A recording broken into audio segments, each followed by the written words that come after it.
Hallelujah. ದೇವರ ಪರಿಶುದ್ಧವಾದ ನಾಮದಲ್ಲಿ ಈ ಒಂದು ಮುಂಜಾನೆಯಲ್ಲಿ ಈ ವಾಕ್ಯವನ್ನು ವೀಕ್ಷಿಸುವಂತ ಎಲ್ಲ ದೇವಜನರಿಗೂ ಶುಭ ವಂದನೆಗಳನ್ನ ಸಲ್ಲಿಸುತ್ತೇನೆ. ಪ್ರಿಯ ದೇವರ ಮಕ್ಕಳೇ, ಈ ಒಂದು ಮುಂಜಾನೆಯಲ್ಲಿ ನಾವು ದೇವರ ವಾಕ್ಯವನ್ನ ನಾವು ಧ್ಯಾನಿಸಿಕೊಳ್ಳೋಣ. ಆದಿಕಾಂಡ 12ನೇ ಅಧ್ಯಾಯ 3ನೇ ವಚನವನ್ನ ನಾವು ಓದಿಕೊಳ್ಳೋಣ. ವಾಕ್ಯ ಹೀಗೆ ಹೇಳ್ತದೆ: ನೀನು ಆಶೀರ್ವಾದ ನಿಧಿಯಾಗುವಿ, ನಿನ್ನನ್ನು ಅರಸುವವರನ್ನು ಅರಸುವೆನು, ನಿನ್ನನ್ನು ಶಪಿಸುವವರನ್ನು ಶಪಿಸುವೆನು.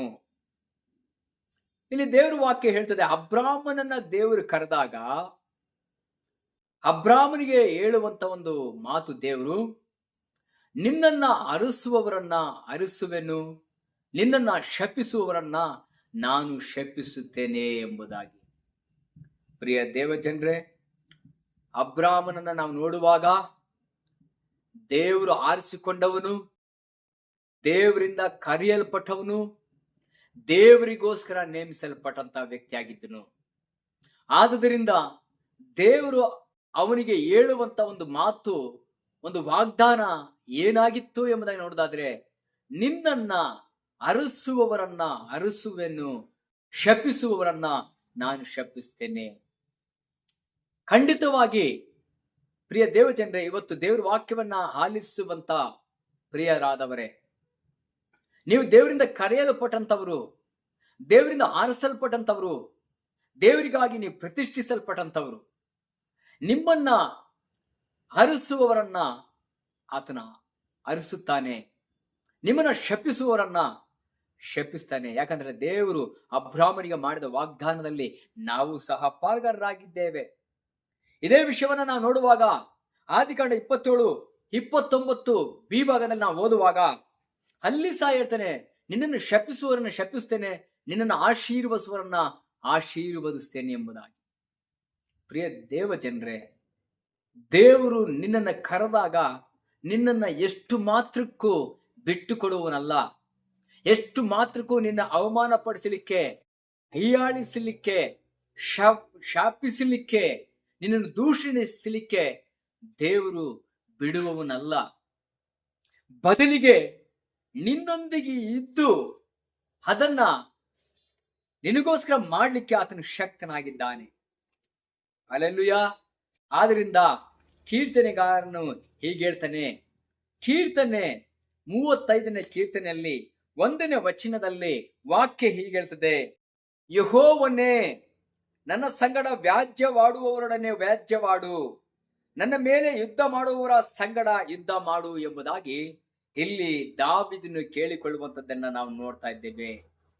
ದಾವೀದನು ಹೇಳ್ತಾನೆ, ನನ್ನ ಮೇಲೆ ವ್ಯಾಜ್ಯವಾಡುವವರ ಸಂಗಡ ನೀನು ವ್ಯಾಜ್ಯ ಮಾಡು, ನನ್ನ ಮೇಲೆ ಯುದ್ಧ ಮಾಡುವವರ ಸಂಗಡ ನೀನು ಯುದ್ಧ ಮಾಡು ಎಂಬುದಾಗಿ. ಖಂಡಿತವಾಗಿ ನಾವು ಸುವಾರ್ತೆಗಳಲ್ಲಿ ಬರುವಾಗ ದೇವರ ವಾಕ್ಯ ಹೇಳ್ತದೆ, ಮುಯ್ಯಿ ತೀರಿಸುವುದು ನಿಮ್ಮ ಕೆಲಸ ಅಲ್ಲ, ಮುಯ್ಯಿಗೆ ಮುಯ್ಯಿ ತೀರಿಸಬೇಡ್ರಿ, ನಾನು ಮುಯ್ಯಿ ತೀರಿಸ್ತೀನಿ ಅಂತ ಸ್ವಾಮಿ ಹೇಳ್ತಾರೆ. ನಿಮ್ಮ ಪಕ್ಷದಲ್ಲಿ ನಾನಿದ್ದು ಅವರ ಸಂಗಡ ವ್ಯಾಜ್ಯವಾಡ್ತೀನಿ, ಅವರೊಂದಿಗೆ ಹೋರಾಡ್ತೀನಿ ಎಂಬುದಾಗಿ ಸ್ವಾಮಿ ಹೇಳ್ತಾರೆ. ಯಾವಾಗಲೂ ನಿನ್ನ ಮುಂದೆ ಆತನು ಇರ್ತೀನಿ ಎಂಬುದಾಗಿ ಆತನು ವಾಗ್ದಾನ ಮಾಡ್ತಾನೆ. ಖಂಡಿತವಾಗಿ ನಾವು ಲೋಕದವರಲ್ಲ. ನಾವು ಲೋಕದವರಾಗಿದ್ರೆ ಲೋಕ ನಮ್ಮನ್ನ ಮೇಲೆ ಮಮತೆ ಇಡ್ತಿತ್ತು, ತನ್ನವರೆಂದು ಅಪ್ಪಿಕೊಳ್ತಿತ್ತು. ಆದ್ರೆ ನಾವು ಲೋಕದ ಕಡೆಯವರಲ್ಲದ ಕಾರಣ ಲೋಕ ನಮ್ಮನ್ನ ದ್ವೇಷ ಮಾಡುತ್ತೆ, ಜನರು ನಮಗೆ ವಿರುದ್ಧವಾಗಿ ಮಾತನಾಡ್ತಾರೆ. ಪ್ರಿಯ ದೇವಜನರೇ, ಹಲ್ಲೆಲೂಯಾ. ಆದ್ದರಿಂದ ನಾವು ವಾಕ್ಯವನ್ನು ನೋಡ್ತಿದ್ದೀವಿ, ಶಪಿಸುವವರಿಗೆ ಶಾಪ, ಆಶೀರ್ವದಿಸುವವರಿಗೆ ಆಶೀರ್ವಾದ. ಇವತ್ತೆಷ್ಟೋ ಜನ ನಿಮ್ಮನ್ನು ಶಪಿಸುವಾಗ ನೀವು ಚಿಂತೆ ಮಾಡಬೇಡ್ರಿ, ದುಃಖ ಪಡಬೇಡ್ರಿ, ಕಣ್ಣೀರು ಸುರಿಸ್ಬೇಡ್ರಿ. ಯಾಕಂದ್ರೆ ನಿಮಗೋಸ್ಕರವಾಗಿ ಶಪಿಸಲಿಕ್ಕೆ ದೇವರಿದ್ದಾನೆ. ಇಲ್ಲಿ ನಾವು ನೋಡ್ತೀವಿ, ಉದಾಹರಣೆಯಾಗಿ ನಾವು ನೋಡುವಾಗ ಪ್ರಿಯ ದೇವರ ಮಕ್ಕಳೇ, ನಾವು ನೋಡ್ತಾ ಇದ್ದೀವಿ, ಮೋವಾಬ್ಯರ ಅರಸನಾದ ಬಾಲಕನು ಇಸ್ರಾಯೇಲರನ್ನು ಶಪಿಸಲಿಕ್ಕಾಗಿ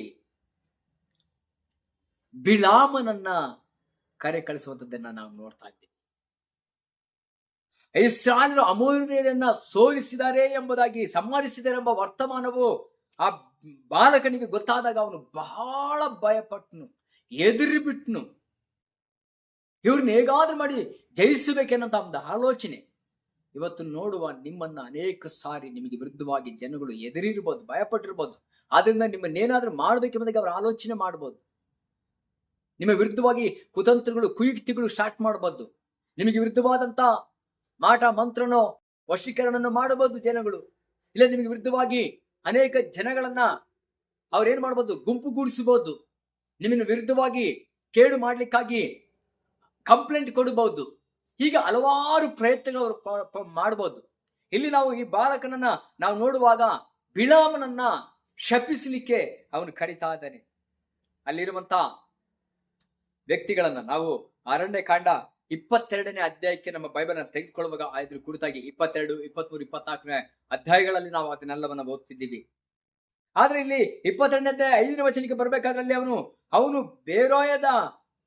ಬೇರಾಯನ ಮಗನಾದ ಬಿಳಾಮನನ್ನು ಕರೆಸುವುದಕ್ಕೆ ಸ್ವಾಜನರ ದೇಶಕ್ಕೆ ಯುಪ್ರಿಟಿಸ್ ನದಿಯ ತೀರದಲ್ಲಿರುವ ಪೆತೋರೂರಿಗೆ ದೂತರನ್ನು ಕಳಿಸಿದನು ಎಂಬುದಾಗಿ ನಾವು ನೋಡ್ತಾ ಇದ್ದೀವಿ. ಅವರು ಕಳಿಸಿ ನಮ್ಮ ಅರಸನ್ನು ಬಾ ಅಂತ ಕರೀತದಾನೆ ಎಂಬುದಾಗಿ ಅವರು ಹೇಳ್ತಾ ಇದ್ದಾರೆ. ಹೀಗೆ ನೀನು ಬಂದು ಅವ್ರನ್ನ ಶಪಿಸ್ಬೇಕು, ಶಾಪ ಕೊಡ್ಬೇಕು.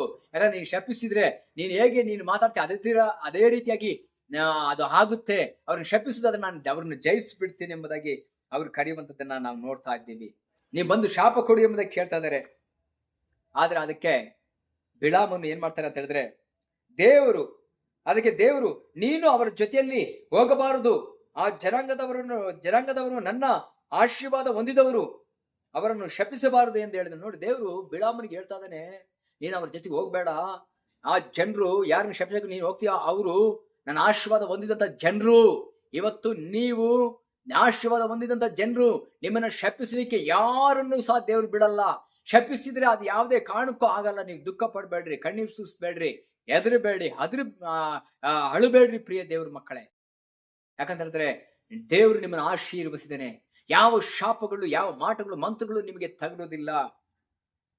ಹಲ್ಲೆಲೂಯಾ, ದೇವರು ನಮಗೆ ಸ್ತೋತ್ರವಾಗ್ಲಿ. ಅದಾದ ಮೇಲೆ ಇನ್ನು ಅನೇಕ ಪ್ರಧಾನರನ್ನ ಬಾಲಕನು ಅವನಿಗೆ ಅವನ ಮನೆಗೆ ಕಳಿಸ್ಕೊಡ್ತಾನೆ. ಅವ್ರು ಹೇಳ್ತಾನೆ, ನಿನ್ಗೆ ಏನು ಬೇಕೋ ಘನವನ್ನ ನಾವು ಮಾಡ್ತೀವಿ, ನೀನು ಹೇಳಿದಾಗ ನಾವು ಮಾಡ್ತೀವಿ, ಏನ್ ಬೇಕೋ ಕೊಡ್ತೀವಿ, ನೀ ಬಂದು ಶಾಪ ಹಾಕು ಎಂಬುದಾಗಿ ಅವರು ಕರೀತಾ ಇದ್ದಾರೆ. ಪ್ರಿಯ ದೇವಜನರೇ, ನಾವು ನೋಡ್ತಾ ಇದ್ದೀವಿ, ಅವನು ದೇವ್ರ ಹತ್ರ ಕೇಳ್ತಾ ಇದ್ದಾನೆ. ದೇವ್ರು ಹೇಳ್ತಾನೆ, ನೀನು ಹೋಗು, ಆದ್ರೆ ನಾನು ಹೇಳಿದ್ದನ್ನು ಮಾತ್ರ ನೀನು ಆಡ್ಬೇಕೆಂಬುದಾಗಿ. ದೇವರಿಗೆ ಸ್ತೋತ್ರ, ದೇವರಿಗೆ ಮಹಿಮೆ ಪ್ರಿಯ ದೇವ್ರ ಮಕ್ಕಳೇ. ಆದ್ರೆ ಆ ಒಂದು ಬಿಳಾಮನು ಇಸ್ರಾಯೇಲರನ್ನು ಶಪಿಸಲಿಕ್ಕಾಗಿ ಅವನು ಹೋಗ್ತಾ ಇದ್ದಾನೆ. 3 ಬಾರಿ ಶಪಿಸಲಿಕ್ಕೆ ಅವನು ಹೋದಾಗಿ ಸಹ 3 ಬಾರಿ ಶಾಪಕ್ಕೆ ಬದಲಾಗಿ ಅವನ ಆಶೀರ್ವಾದವನ್ನೇ ಮಾಡಿದನು. ಪ್ರಿಯ ದೇವರ ಮಕ್ಕಳೇ, ನಿನಗೆ ಕೇಡು ಮಾಡುವವರಿಂದ ಆಶೀರ್ವಾದ ಉಂಟಾಗ್ತದೆ. ನಿಮ್ಮನ್ನು ಶಪಿಸುವವರಿಂದ ನಿಮಗೆ ಆಶೀರ್ವಾದ ಉಂಟಾಗ್ತದೆ. ನಿಮ್ಮನ್ನು ನಷ್ಟ ಮಾಡಬೇಕೆಂಬುದಾಗಿ ಯೋಚನೆ ಮಾಡುವವರಿಂದ ಆಶೀರ್ವಾದ ಉಂಟಾಗ್ತದೆ. ನಿಮ್ಮನ್ನು ಸೋಲಿಸಬೇಕೆಂಬುದಾಗಿ ಯೋಚನೆ ಮಾಡುವವರ ಮುಂದೆ ನಿಮಗೆ ಜಯ ಉಂಟಾಗ್ತದೆ. ನಿಮ್ಮ ತಲೆ ಕೆಳಗೆ ಮಾಡಬೇಕೆಂಬುದಾಗಿ ಪ್ರಯತ್ನ ಪಡುವವರ ಮುಂದೆ ನಿಮ್ಮ ತಲೆ ಎತ್ತುವಂತೆ ದೇವರು ಮಾಡ್ತಾನೆ. ನಿಮ್ಮನ್ನು ಕೇಳುವ ಕಾಣುವಂತ ಜನಗಳ ಮಧ್ಯದಲ್ಲಿ ದೇವರು ನಿಮ್ಮನ್ನು ಮಾನಿಸಿ ಬಹುಮಾನಿಸ್ತಾನೆ. ಈ ಒಂದು ಬಿಳಾಮನು ಅವರನ್ನು ಶಪಿಸಲಿಕ್ಕೆ ಹೋದಾಗ ದೇವರು ಅವರ ಬಾಯಿಂದ ಆಶೀರ್ವಾದ ಉಂಟಾಯಿತು. ನಾವು ನೋಡ್ತಾ ಇದ್ದೀವಿ ಪ್ರಿಯ ದೇವಜನರೇ, ಈ ಒಂದು ಅರಣ್ಯಕಾಂಡ 14ನೇ ಅಧ್ಯಾಯ 9ನೇ ವಚನ ಬಿ ಭಾಗದಿಂದ ಈ 13ನೇ ವಚನ ತನಕ ನಾವು ಓದುವಾಗ ಪ್ರಿಯ ದೇವರ ಮಕ್ಕಳಿಗೆ ಇಲ್ಲಿ ಹೀಗೆ ಹೇಳ್ತದೆ, ನಿಮ್ಮನ್ನು ಆಶೀರ್ವಾದಿಸುವವನಿಗೆ ಆಶೀರ್ವಾದವು, ಶಪಿಸುವವನಿಗೆ ಶಾಪವು ಉಂಟಾಗುತ್ತೆ. ನೋಡ್ರಿ, ಖಂಡಿತವಾಗಿ ದೇವರ ಹೇಳ್ತದೆ, ನಿಮ್ಮನ್ನು ಆಶೀರ್ವದಿಸುವವನಿಗೆ ಆಶೀರ್ವಾದ, ನಿಮ್ಮನ್ನು ಶಪಿಸುವವನಿಗೆ ಶಾಪವು ಉಂಟಾಗ್ತದೆ. ಯಾರು ಕೊಡ್ತಾ ಇರೋದು? ನೀನಲ್ಲ, ನೀನ್ ಕೊಡಕ್ ಹೋಗ್ಬೇಡ.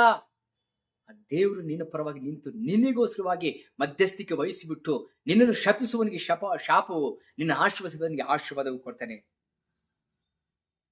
ಅಂದನು. ಆಗ ಬಾಲಕನು ಬಿಳಾಮನ ಮೇಲೆ ಕೋಪಗೊಂಡು ಚಪ್ಪಾಳೆ ಹೊಡೆದು ಅವನಿಗೆ, ನನ್ನ ಶತ್ರುಗಳನ್ನು ಶಪಿಸುವುದಕ್ಕೆ ನಿನ್ನನ್ನು ಕರೆಸಿದೆನು, ಆದರೆ ನೀನು ಅವರನ್ನು 3 ಸಾರಿ ಆಶೀರ್ವದಿಸಿದೆಯಲ್ಲ. ನೋಡಿ, ನಿನ್ನನ್ನು ಯಾಕಪ್ಪ ಕರೆಸಿದೆ? ನಿನ್ಗೆ ಯಾಕೆ ನಿನ್ನನ್ನ ದೂತರನ್ನು ಕರೆಸಿದೆ ಅಂತ ಹೇಳಿದ್ರೆ, ನನ್ನ ಶತ್ರುಗಳು ಶಪಿಸ್ಲಿಕ್ಕಾಗಿ. ಆದ್ರೆ ನೀನು 3 ಸಾರಿನೂ ಆಶೀರ್ವಾದ ಮಾಡಿಬಿಟ್ಟಿಯಲ್ಲ. ನಿನಗೆ ವಿರುದ್ಧವಾಗಿ ಬಾಯಿ ನಾಲಿಗೆಗಳು ಎದ್ದೇಳ್ಬೇಕಂತಂದ್ರೆ ದೇವರು ಅಪ್ಪಣೆ ಕೊಡದೆ ಅದು ಎದ್ದೇಳಲ್ಲ. ಹಲ್ಲೆಲೂಯಾ. ಆಮೇಲೆ ನೋಡ್ತಿದ್ದೀವಿ, ಆದ ಕಾರಣ ನಿನ್ನ ಊರಿಗೆ ಹೋಗಿಬಿಡು, ನಿನ್ನನ್ನು ಬಹಳವಾಗಿ ಘನಪಡಿಸುವೆನೆಂದು ಹೇಳಿಕೊಂಡೆನು. ಆದರೆ ನಿನಗೆ ಘನತೆ ಉಂಟಾಗದಂತೆ ಯೆಹೋವನು ಅಡ್ಡಿ ಮಾಡಿದ್ದಾನೆ. ಕೆಲವು ಸರಿ ನೋಡಿ, ನಮ್ಗೇನೆಲ್ಲ ಅವ್ರಿಗೆ ಶಾಪ ಮಾಡ್ರಿ, ಅವ್ರಿಗೆ ಕೇಡು ಮಾಡ್ರಿ, ಅವ್ರಿಗೆ ಇದು ಮಾಡ್ರಿ ಅಂತ ಹೇಳ್ಬೋದು, ಎಷ್ಟೇ ಕೊಟ್ಟಿರ್ಬೋದು. ಆದರೆ ಖಂಡಿತವಾಗಿ ದೇವರಿಗೆ ನಾವು ಘನಪಡಿಸೋಣ, ದೇವರನ್ನ ಘನಪಡಿಸೋಣ. ದೇವ್ರು ಏನ್ ಹೇಳ್ತಾನೆ ಅದನ್ನೇ ಹೇಳೋಣ. ದೇವ್ರು ಏನ್ ಮಾಡಂತಾನೆ ಅದನ್ನೇ ಮಾಡೋಣ. ಏನು ಆಡ್ಬೇಕಂತ ಹೇಳ್ತಾನೆ ಅದನ್ನೇ ಆಡೋಣ. ಬಿಳಾಮನು ಶಾಪ ಹಾಕೊಳ್ಳಿಕ್ಕೆ ಬಂದ್ರು, ದೇವರವನ ಬಾಯಿಯನ್ನ ಆಶೀರ್ವಾದ ಕಡೆಗೆ, ಅವನ ನಾಲಿಗೆಯನ್ನು ಆಶೀರ್ವಾದ ಕಡೆಗೆ ನಡೆಸಿದನು. ಆದ್ರೆ ಈ ವಿಷಯನ ಕೇಳಿದಾಗ ಅದಕ್ಕೆ ಬಿಳಾಮನು ಬಾಲಕನು ತನ್ನ ಮನೆ ತುಂಬುವಷ್ಟು ಬೆಳ್ಳಿ ಬಂಗಾರವನ್ನು ದಾನ ಮಾಡಿದರು, ನಾನು ಯೆಹೋವನ ಆಜ್ಞೆಯನ್ನು ಮೀರಿ ನನ್ನ ಇಷ್ಟದಂತೆ ಯಾವ ಕೆಲಸವನ್ನು ಮಾಡಲಾರೆನು.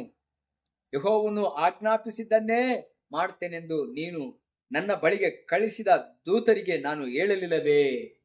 ನೋಡ, ಅವನು ಹೇಳ್ತಾನೆ, ಪ್ರಿಯ ದೇವ್ರ ಮಕ್ಕಳೇ, ನೀನೆಷ್ಟು ಕೊಟ್ಟರು ಸಹ ನನ್ನ ಶಾಪ ಹಾಕಲ್ಲ.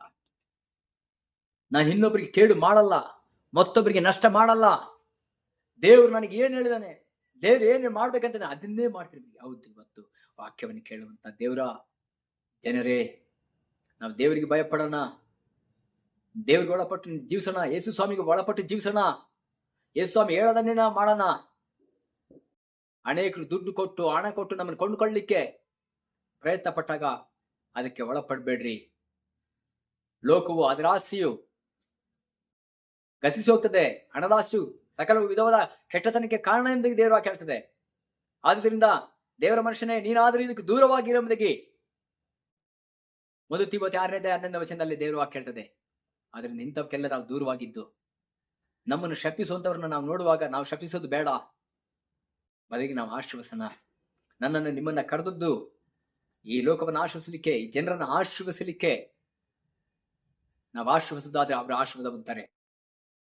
ಆದ್ದರಿಂದ ಪ್ರಿಯ ದೇವ್ರ ಮಕ್ಕಳೇ, ನಿಮ್ಮನ್ನು ಶಪಿಸುವಂತವ್ರನ್ನ ಯಾವತ್ತೂ ನೋಡಿ ನೀವು ಕಂಗಾಲಾಗಬೇಡ್ರಿ, ಎದುರಬೇಡ್ರಿ. ನಿನ್ನ ಪರವಾಗಿ ಯೇಸು ಸ್ವಾಮಿ ಇದ್ದಾನಂತ ಮರಿಬೇಡ, ಆತನು ನಿನ್ನ ಪಕ್ಷದಲ್ಲಿ ನಿಂತಿದ್ದಾನಂತ ಮರಿಬೇಡ, ಆತನು ನಿನ್ನನ್ನು ಆಶ್ವಾಸನಂತ ಮರಿಬೇಡ. ಅದೇ ಜನಗಳ ಮಧ್ಯದಲ್ಲಿ ನಿಮ್ಮನ್ನು ಮೇಲಕ್ಕೆತ್ತಿ ಬಹುಮಾನಿಸ್ತಾನಂತ ಮರಿಬೇಡ. ಯಾಕಂದ್ರೆ ನಿನ್ನ ತಲೆಯೊತ್ತಂತು ಮಾಡುವಂತನು ಯೇಸು ಸ್ವಾಮಿ. ಆದ್ದರಿಂದ ಭಯಪಡಬೇಡ. ನಿನ್ನ ಶಪಿಸುವರಿಗೆ ಶಾಪ, ನಿನ್ನ ಆಶ್ವಾಸರಿಗೆ ಆಶೀರ್ವಾದ ಯೇಸು ಸ್ವಾಮಿ ಕೊಡ್ತಾನೆ, ಕರ್ತನು ಕೊಡ್ತಾನೆ, ತಂದೆಯಾದ ದೇವರು ಕೊಡ್ತಾನೆ. ನೀನ್ ಕರ್ತನನ್ನು ಆತುಕೊಳ್ಳು, ಯೇಸು ಸ್ವಾಮಿ ಮೇಲೆ ಮನಸ್ಸಿಡು, ಆತನನ್ನು ದೃಷ್ಟಿಸು. ನೀನು ಯಾವತ್ತೂ ನಿರಾಸನಾಗಲಿಕ್ಕೆ ಸಾಧ್ಯವಿಲ್ಲ. ನಾವು ಈ ಒಂದು ಸಮಯದಲ್ಲಿ ಈ ವಾಕ್ಯದ ಮುಂದೆ ನಮ್ಮ ತಗ್ಗಿಸಿಕೊಳ್ಳೋಣ, ಪ್ರಾರ್ಥನೆ ಮಾಡೋಣ. ಪರಿಶುದ್ಧನಾದ ದೇವರೇ, ಈ ವಾಕ್ಯವನ್ನು ಆಶ್ವಾಸು, ಕೇಳಿದಂತೆ ಎಲ್ಲರ ಜೀವಿತದಲ್ಲಿ ಆಶೀರ್ವಾದ ಉಂಟಾಗಲಪ್ಪ. ಅನೇಕರು ಇವರನ್ನು ಶಪಿಸಿರ್ಬೋದು, ದೂಷಿಸಿರ್ಬೋದು, ಅವಮಾನಿಸಿರ್ಬೋದು. ಅದೇ ಜನರ ಮಧ್ಯದಲ್ಲಿ ತಲೆ ಎತ್ತುವಂತೆ ಮಾಡು. ಬಿಳಾಮನು ಶಾಪ ಕೊಳ್ಳಿಕ್ಕೆ ಬಂದಾಗಲೂ ಸಹ ಅವನ ಬಾಯಿನ ಆಶೀರ್ವಾದ ಮಾಡಿದಿ, ಒಳ್ಳೆದನ್ನು ಮಾಡಿದಿ. ಹಾಗೆ ಇವ್ರನ್ನೆಲ್ಲ ಕೇಳು ಮಾಡೋಕ್ಕಿಂತ ಯಾರೆಲ್ಲ ಬರ್ತಾರೆ ಇವ್ರ ಮುಂದೆ, ಅವರೆಲ್ಲರೂ ಅವರಿಂದ ಒಳ್ಳೆಯದೇ ಇವರಿಗೆ ಆಗುವಂತೆ ಸಹಾಯ ಮಾಡಿ. ನನ್ನ ದೇವರನ್ನ ಪಕ್ಷದಲ್ಲಿದ್ದಾನೆ, ನನಗೆ ಯಾವ ಕೇಡು ಸಂಭವಿಸಲಿಲ್ಲ ಎಂಬುದಕ್ಕೆ ಧೈರ್ಯವಾಗಿರೋ ಸಹ ಮಾಡು. ಕೃಪೆ ಮಾಡು, ಬಲಪಡಿಸು. ನೀ ಹೆಸರಲ್ಲಿ ಕರ್ತೇನೆ ಆಶ್ವಾಸು. ಈ ಜನಗಳು ಕರ್ತೇನೆ ಕಂಡು ಕರ್ತೇನೆ ನಿನ್ನನ್ನು ಘನಪಡಿಸಲು ಸಹಾಯ ಮಾಡಿ. ಯೇಸು ಕ್ರಿಸ್ತನ ನಾಮದಲ್ಲಿ ತಂದೆ, ಆಮೇಲೆ ಆಮೇಲೆ. ವಾಕ್ಯವನ್ನು ಕೇಳಿದ ನಿಮ್ಮೆಲ್ಲರಿಗೂ ಧನ್ಯವಾದಗಳು. Thank you.